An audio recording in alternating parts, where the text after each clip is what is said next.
As the effects of the COVID-19 disruptions continued to ravage not just the global economy, but Nigeria in particular, the Lagos Chamber of Commerce and Industry, under the umbrella of the organized private sector, found it worthy to engage the federal government on policy issue. The presidential policy dialogue session held last week deliberated on issues bordering on economy as they relate to the mandate of the present administration to take the economy to the next level. And so, what was the outcome of this policy dialogue? I'm being joined by the Director General, Lagos Chamber of Commerce and Industry, Dr. Muda, Yusuf. Thank you very much for joining us, Dr. Yusuf. Thank you very much. It's yes, a pleasure. This presidential policy dialogue, why was that important at this time? Well, it's important because it is very critical, especially at a time like this, to deepen conversation, to deepen consultation, to deepen communication between the public and the private sector. So what we put together is within the framework of public-private dialogue, because we recognize that the two sectors have to complement each other. First, in the policy formulation process, it is important that policies are evidence-based so that they can have the right kind of impact and get the right kind of outcomes. And the best way to make a policy evidence-based is through regular interaction between the private sector and the public sector. So this kind of interaction has a way of enriching the policy process in terms of formulation. It has a way of also enriching the implementation process. It has a way of also giving a feedback to the policymakers.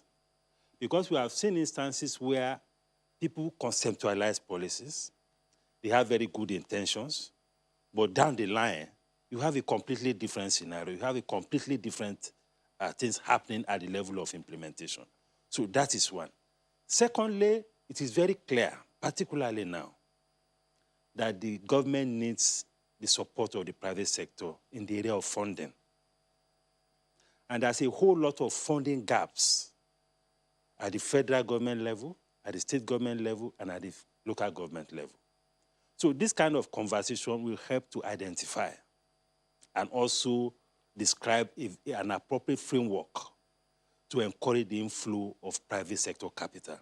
Because we are not doing much of that yet, because of a whole lot of issues around the risk of investment, around the legislative framework, the regulatory framework, and all of that. So we need a whole lot to do to attract private capital, because the challenges of investments and of improving infrastructure is very huge.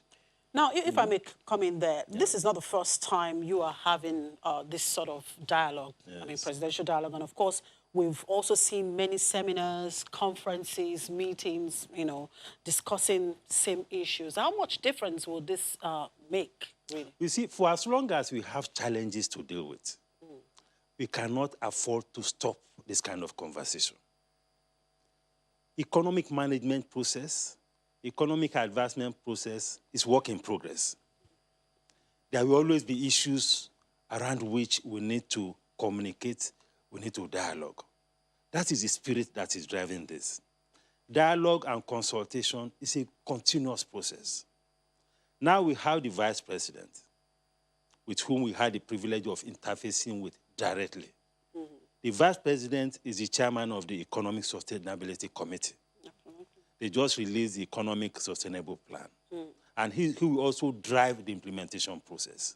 So a few concerns that we have around implementation, around even the content of it, there is no better person to deal with that than the vice president. And of course, he came to that dialogue with some key officials of government. The Minister of Industry, Trade and Investment was there. The special advisor to the president on ease of doing business was there, and a whole lot of other relevant key officials of government. So the whole idea is to ensure that we continue to sustain the momentum of engagement, which we should not be tired of doing. Because every now and then there are gaps here and there, either in policies, in regulation, in institutional reforms, and all of that. And the only way to keep these things in the front burner is to continue to engage.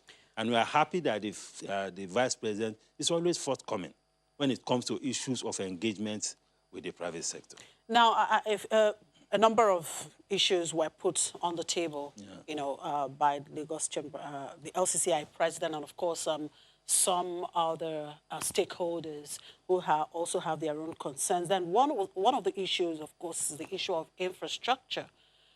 And in response, the VP spoke extensively on the importance of partnership, with the government and the private sector in infrastructure delivery. He did cite the Lagos-Ibadan Expressway, Second Niger Bridge as example. How much of PPP have we really seen in infrastructure development? Well, we have not made much progress in the area of PPP in infrastructure, in the area of attracting private sector capital.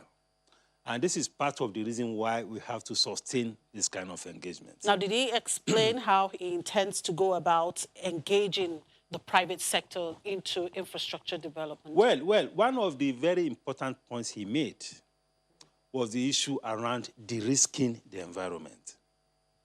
Because infrastructure investment is a long-term investment. Infrastructure investment is also highly capital intensive. So for you to get private capital into that kind of space, whether it is domestic capital or foreign capital, you must build some confidence around it. You must be able to reduce the level of risk. So he talked about de-risking the process, looking at all the framework that is necessary to give investors the right kind of confidence so that investment can come into that place. And he also talked about the issue specifically about private sector involvement in rail infrastructure. He made the point that all over the world, the private sector hardly invests in the building of rail tracks. What the private sector does most is the management of the process, that the rail transportation, the coaches, and all of that. And that is why he said there has to be sovereign investment in the construction of the track, after which the private sector will be involved in the management of the rail transportation, in investment in coaches and all of that. But more importantly, it's about reducing the risk and inspiring confidence of investors around investment in infrastructure. And it's not just a federal government issue. Not many state governments are talking about PPP in the delivery of infrastructure. And we are having a situation where increasingly many of them are finding it difficult to deliver infrastructure. And if you cannot deliver infrastructure, you cannot grow your economy. You cannot create jobs. You cannot reduce poverty. So these things, there's a strong nexus between infrastructure development and even the economic development, either at the federal level, at the state level, or at the local government level. So it's something that we need to, get all the governments at all levels to really appreciate and begin to develop framework around how they can attract private sector capital. Because this economy is big. The opportunities are big. The demand for services is also huge. So that is good business. Yeah, he did. He also mentioned the use of pension funds for infrastructure development. How safe is that? Well, I think it is safe. And he also said that in using pension funds for infrastructure, there will be a very strong risk management framework around it. Because pension funds, these are people's money. These are savings for purposes of retirement and all of that. So we need to be very careful the way we deploy the use of pension funds. And he also emphasized that the risk management framework around the utilization of pension funds for infrastructure development will be very robust and it will be very strong. Just as we have, there's quite a number of investment of pension funds in treasury base, in government bonds. These are sovereign investments. And when you have such investment, the risk is almost zero for as long as you have a country. When you have a sovereign-backed investment, it gives a lot of comfort. So he emphasized that. And right now we have about 10.8 trillion worth of assets in pension funds. So we can get a portion of that to invest in areas of infrastructure where we know that the risk is very, very low. And I think it's be a win-win, both for the citizens and also for government and everybody. Now, what about this idea of developing broadband infrastructure? What does he mean Yes, by yes. that? He spoke extensively around that. Because IT is becoming increasingly very, very critical to the progress that we make as a country. No matter what sectors we talk about, you need very strong IT support to support it. And this broadband infrastructure is very, very critical to the delivery of this IT support. Before now, many of the telcos have complained bitterly about the burden, the challenges, and the cost of right-of-way across the country. And many states, unfortunately feel that the best way to make money is to impose a lot of tax and cost on these people, forgetting that there are wider implications, there are wider benefits for their environment if the right-of-way is made easier, if the telcos are able to lay their fiber optic cables, and you have very speedy internet access. It will impact development in a whole lot of ways.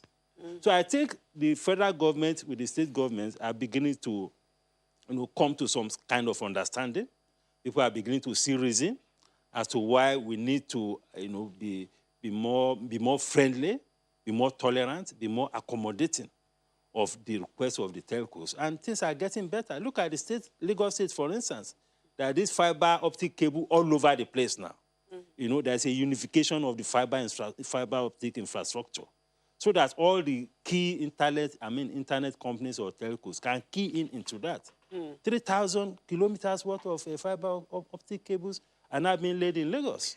So that is going to bring a whole lot of value and impact on development and on productivity across a whole lot of sectors. All right, let's look at investment climate and, of course, ease of doing business. That was also part of the issues raised there. We know we've had challenging in interest rate environment. We have the exchange rate issues and all of that. Recently, we had ShopRite announcing its exit from Nigeria. Well, we're not still sure about the reason why they want to go, but it's not far-fetched from some of the ease of doing business problems that every other investor encounters. So what was their response, to this, particularly, both from the vice president and, of course, the minister of trade?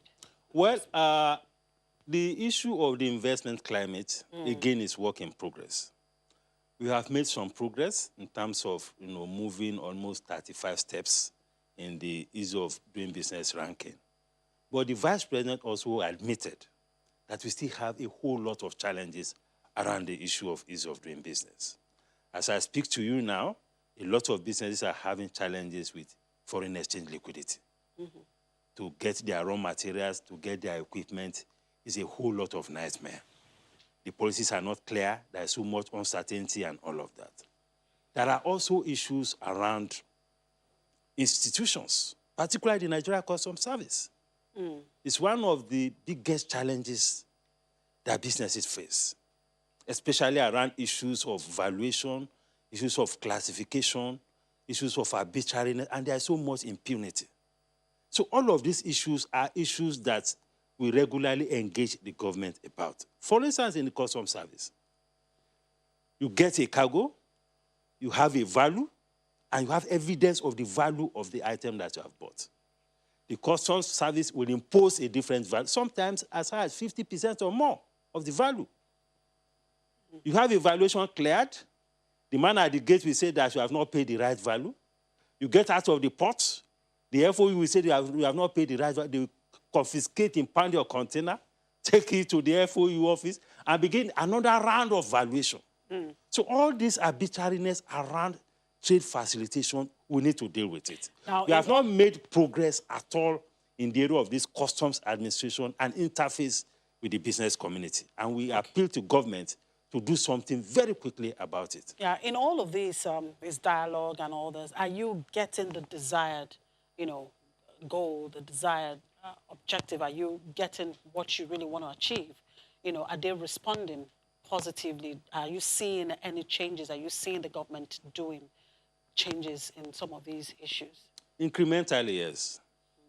And the previous segment, you discussed about the CAMA. Yeah. It is part of, it's an outcome of this kind of engagement. We had a legislation that governs business that is 30 years old. In an environment that is so dynamic that things are changing. We have to wait for 30 years for us to now begin to have a revised legislation. It's part of the outcome. So, and gradually, incrementally, we see changes because we cannot afford to give up on this economy. Absolutely. We cannot afford to give up on anything. Yeah. So this engagement has to continue. It has to be sustained so that we continue to improve this environment for the benefit of the economy and for the benefit of the citizens. We will never give up. We cannot afford to. Thank you very much, Dr. Yusuf, for your Thank you very time. much. Dr. Thank Muda you. Yusuf is the Director General, Lagos Chamber of Commerce and Industry.